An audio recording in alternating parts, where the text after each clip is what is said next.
Hi and welcome, Kat from Sacred Soul Rising. So I want to make this video today for anybody who is further on in the journey. You've gone through dark night of the soul and ego death. You've gone through those big separations where you no longer speak for, weeks and months and sometimes even years. You have realized what it means to really shift on this journey, to stop that chasing energy, to stop seeing the journey as physical form and stop seeing it that the masculine is or isn't doing anything to you. And you now realize that everything is a reflection for you to move through, to heal, to grow, and to really expand.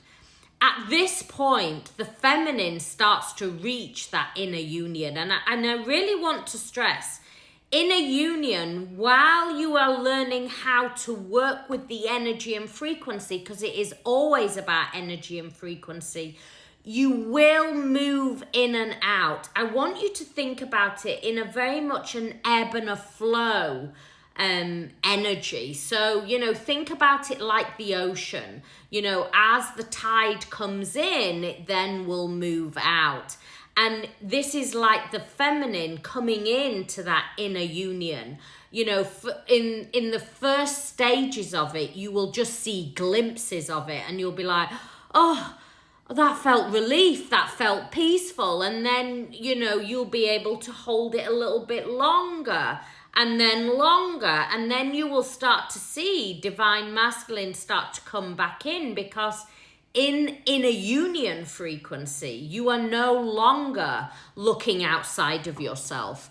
You're no longer seeing it as the victim and seeing that you are left. You're no longer seeing it as a relationship. You are now realizing on a deep soul level that this journey was orchestrated, that those signs, those numbers, those synchronicities that you have just been your little markers on your beautiful roadmap. Now, as this happens, this ebb and the flow, you as the feminine are able to hold it longer and longer. And as you're able to hold it longer, you will normally find that divine masculine comes back in. But over time, you will feel triggered again.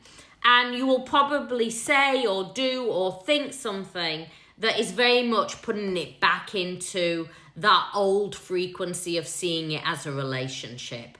But what I want to reassure you is, each time you're dissipating out those lower frequencies and you're able to hold it longer. When you come into the energy of being the witnesser and the observer and see that, oh, yes, this is where the expansion is happening. This is where the growth is happening. And remember, as you're shifting, so is the divine masculine, but they're doing it in a very anchored way, where you're alchemizing it in a spiritual way, i.e., you are now learning how to shift into that higher state of consciousness. They do it in a very different way. I really want to just make that really clear, because a lot of the time the questions I get asked is, well, are they going to do it the same? It happens, but they're not consciously aware at the same level that you are.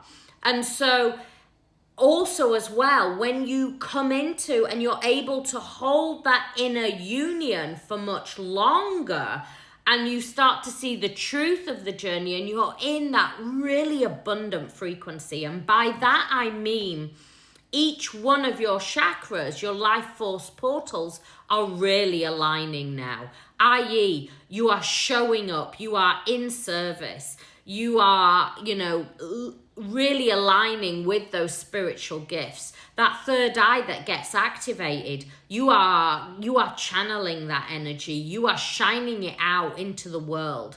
You know, you are safe, you are secure, you know who you are. You're aligned with your authentic self. You are aligned, you know, with the sacral chakra, your purpose, your passion, you're healing, you're expanding.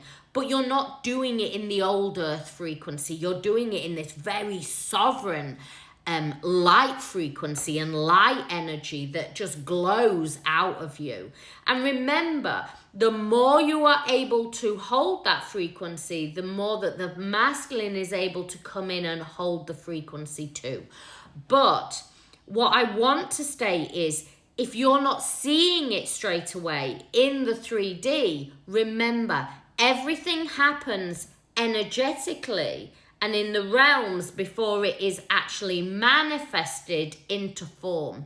So sometimes the feminine will go, I can feel it. I know that it's happening. I know that the masculine, you know, is returning. I know that the energy is different. I know that I'm holding this frequency of no longer needing, wanting, desiring at the same level. You are just in full alignment at that point.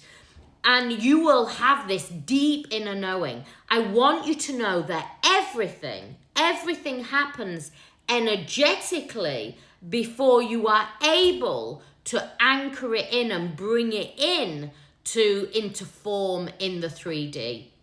So you may be feeling it. And also as well, what I do want to say, which is really important, you know, you will feel it and then divine masculine will come back in and you'll be able to hold it for so long and then there'll be a pulling away. In those times of the pulling away, do not go into that old story of going, it's a relationship. No, know that the pulling away is just the energy and the frequency is balancing. It's just finding its equilibrium. And each time you are up leveling, but each time it is finding its equilibrium. But remember, the reason you are doing this journey, early on in the journey, you'll be like, I'm doing this journey because I want that relationship with divine masculine. But as you shift along, as you move along this journey and you are able to hold that inner union frequency, you will know that this journey is about light. This journey is about being in frequency. This journey is about oneness with divine, oneness with all. And you are here. You are called in. It is a calling to home. And where is home? Well, home is divine. Home is absolute. This is a journey of light, of you being in your authentic truth, of shining your light out and being in grace, being in absolute. Because once you shift into grace and absolute on this journey, you realize that nothing is ever outside of you. Your divine counterpart is you at every level. And it is only when you look through these eyes that you see it as a separation. But when you come into the heart chakra, when you fully align with soul, that is, instead of you repelling being in a separation consciousness, you start to shift into unity consciousness. And unity consciousness is what is highly, highly magnetic on this journey. If you need more help and support, whether it is understanding the A to Z of this journey, why you are activated by your twin flame, your divine counterpart, or how to work with your spiritual gifts, how to shine them out. And I want to say this too. You're not here to work a 40, 50-hour week. You're not here to be in suffering. You're here to shine your light out, to align with soul, to be that highly magnetic, abundant frequency of a divine feminine. The sacred codes are now anchored in. The sacred codes are now opening up your heart chakra, opening up your sovereign energy. And it is about you, divine feminine, fully aligning with them. Because when you fully align, you become magnetic, not just for your divine counterpart, but for everything in your world. Everything ripples out, and you become this manifestor, a manifestor that you never ever realized you even wanted to become. I hope this helped.